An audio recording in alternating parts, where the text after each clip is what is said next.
let me be honest with you, just right off the jump, right out the jump here. I had a feeling that we were going to eventually run out of like really strong episodes, which is funny because how do I phrase this?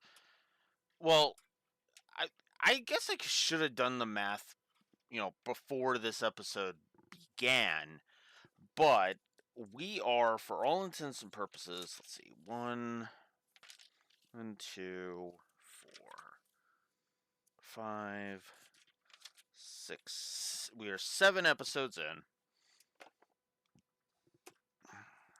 So if we go 7 times 35, I have here.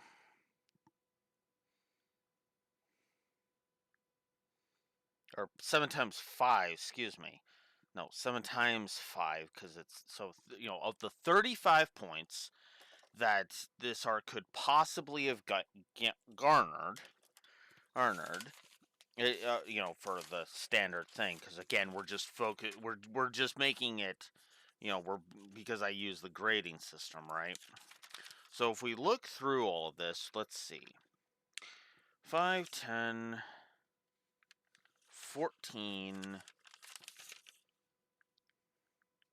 24, or 31, 33. So the arc is still winning, courtesy of that S rank from last week.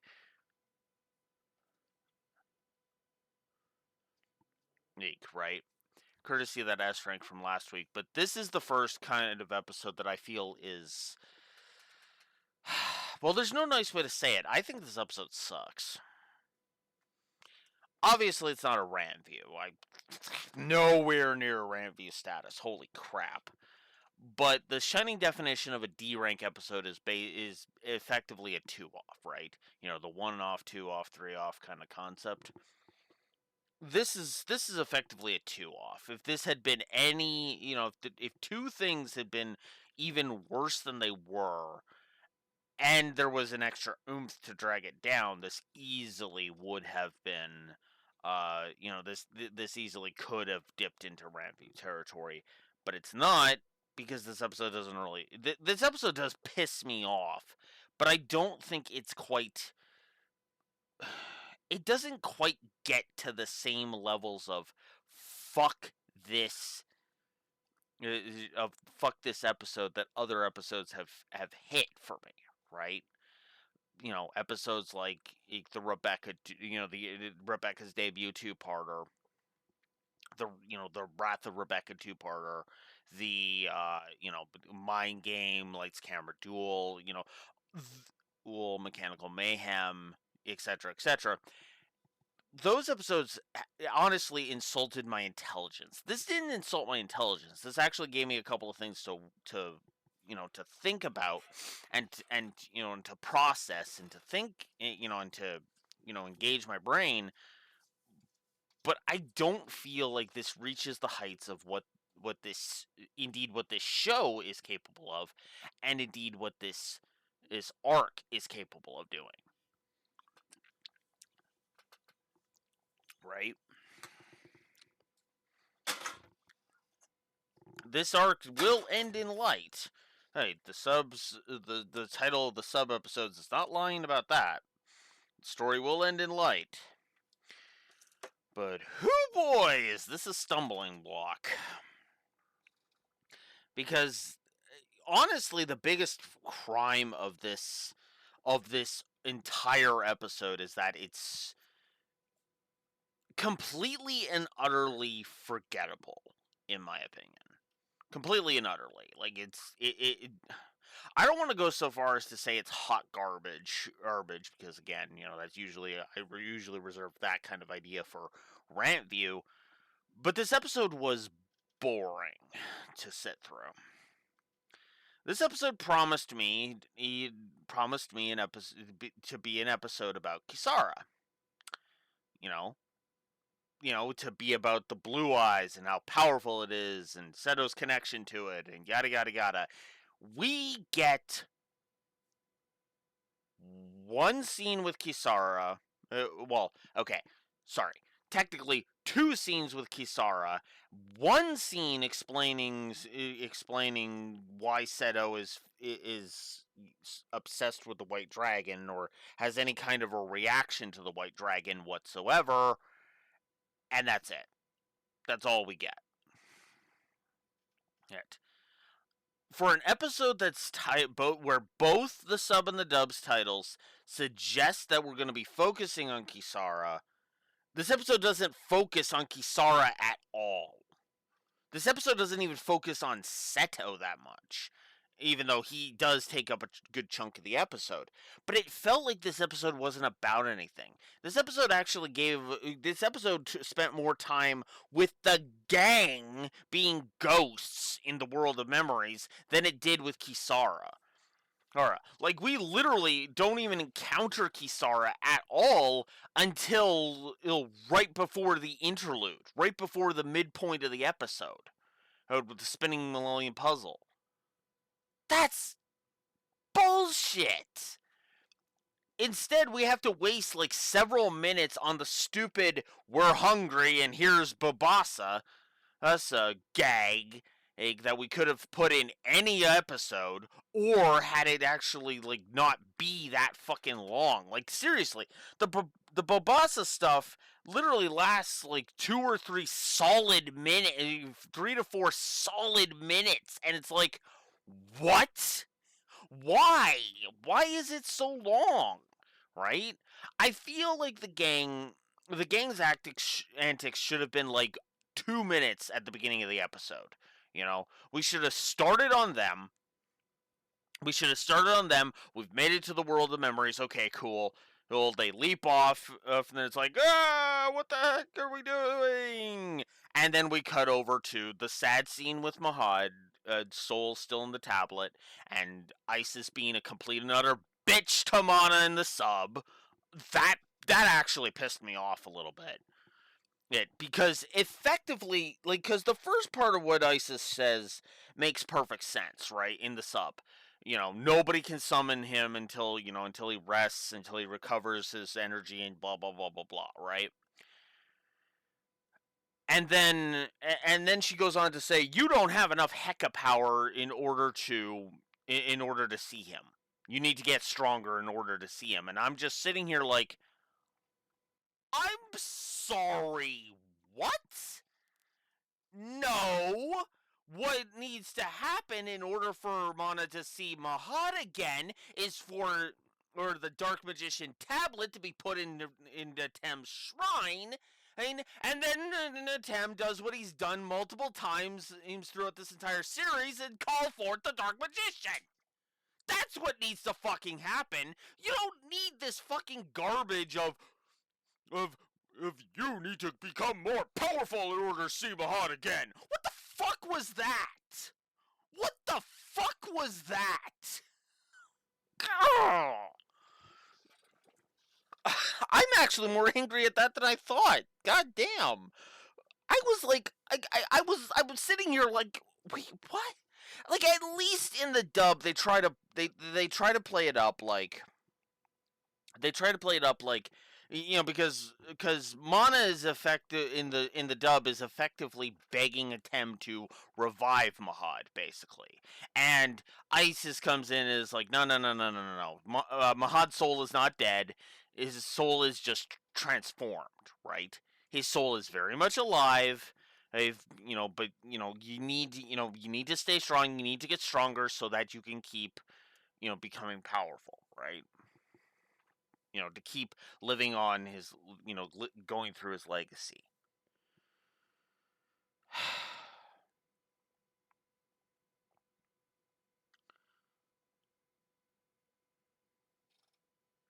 But yeah, I just, ISIS pissed me off in this episode. In the sub, I should be more clear. So then Seto talks about in both versions. He's wanting to go and protect the city. Send out the guards. Search for Bakura. Blah blah blah blah blah. Right.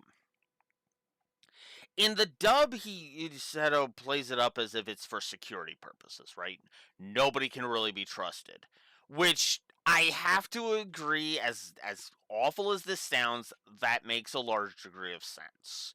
Nobody can really be trusted. Yeah, okay, so let it be written, so let it be done. We'll investigate the citizens. I don't want to, but we have no choice, right?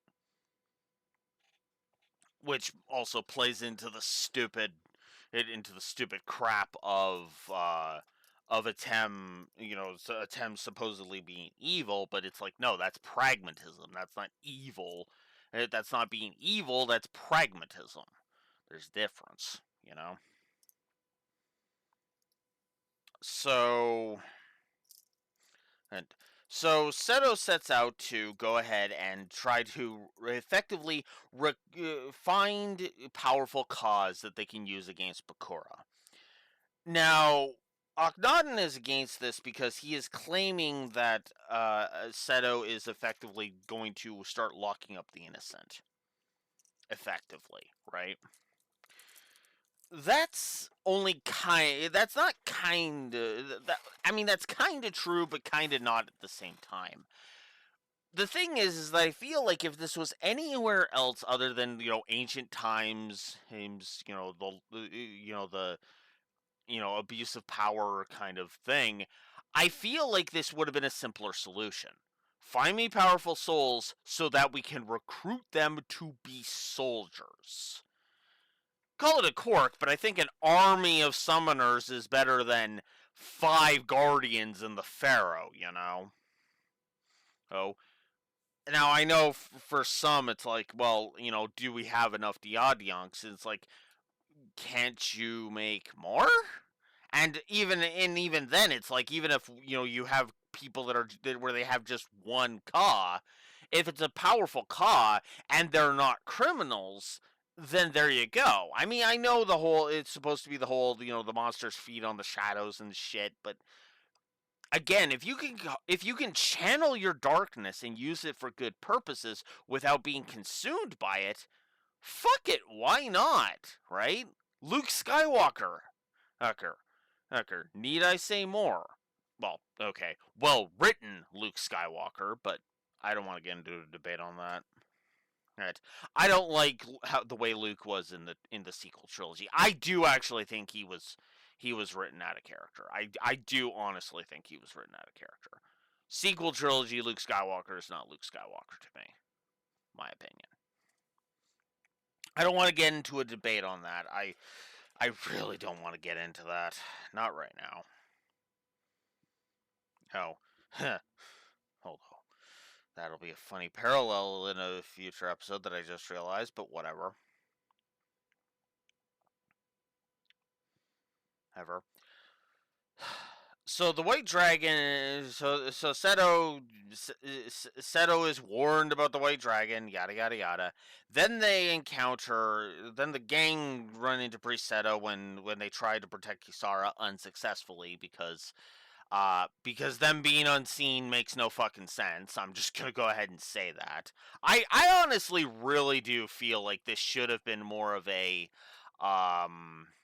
like this should have been a, because Atems subconsciously called them, they can be seen, right? Hell, you could literally even just have it be that it's like Shadi is just like, you have mystic power within you, so like you can dress up like in ancient Egyptian clothes. Like, imagine that for a second. It's like, okay, we need to blend in, so whew. All right, cool. We're all in ancient Egyptian clothing. Cool. Cool, right? And then maybe even, and that could even play into the whole looking for cause thing, because then, wait, there's cause within these, and it's like, what? And then, Red Eyes can be in Joey. Red Eyes can be in Joey. I have no idea what kind of call you would put in Tristan. I mean, I guess you could say Thunder Dragon just for the hell of it. I guess for synergy, you could have had Saint Joan. Oh no, that wouldn't make much sense. Hence, maybe insert whatever monster you would want to give you want to give Taya, and then for Yugi. Ooh, that's a good question. What would we give Yugi? Because can't give him Dark Magician. That's Mahad. That Mahad, and he's over there. Um,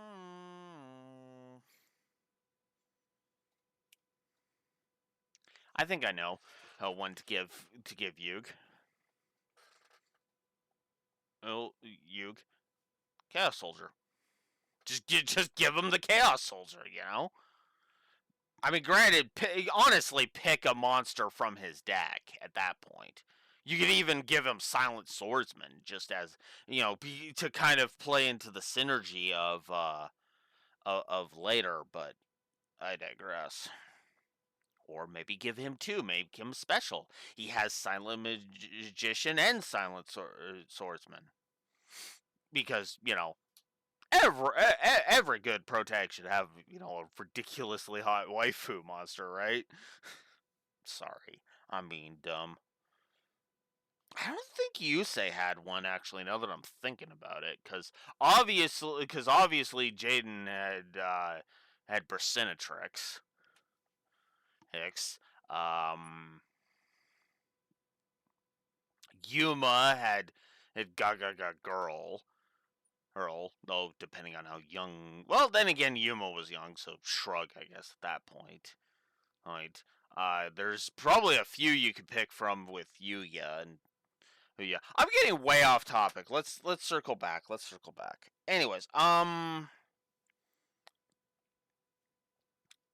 so yeah. So Seto then has a flashback, all interspersed with Bakura being alive and shit, because of course he is. Duh. We're not even halfway through the arc yet. Hey, we're about a third of the way through the arc.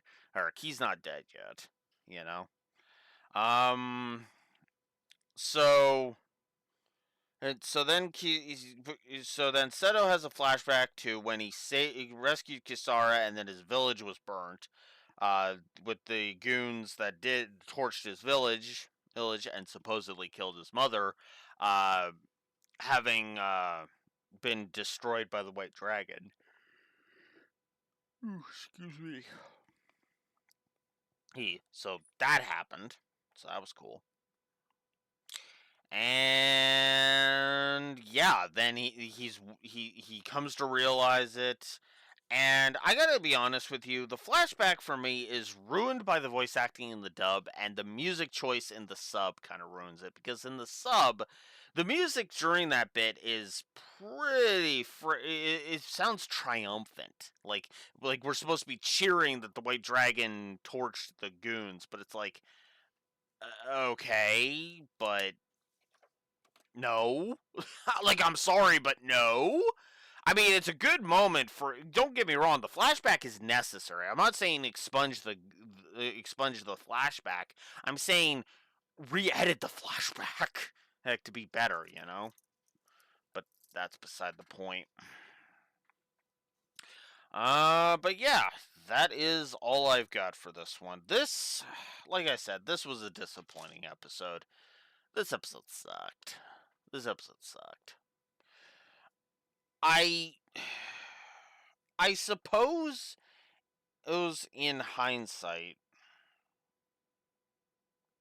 Right, this arc is still 94.28%, but in terms of like the ranking here, but I don't know. The problem overall is I feel like this just didn't work. I felt like this kind of fell flat for me. Hey, in a lot of ways, Isis being a bitch, it, kind of being overly a bitch. Seto's ambitions, supposedly leading him a dark path, only for Yami Bakura to then flip the script and turn Ernok not an evil, because spoilers. That's basically what he does at the end of this episode. And that's it. That's all I got. I got nothing.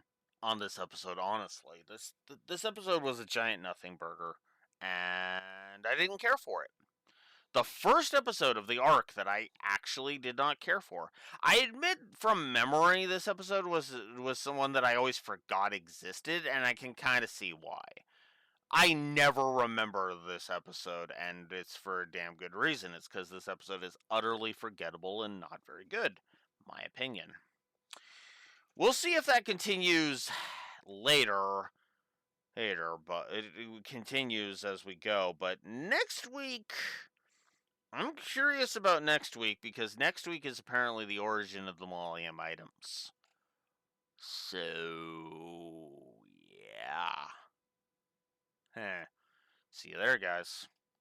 Blue Wolf Alex of the Lore Walkers signing out. Have a good one. Stay tuned.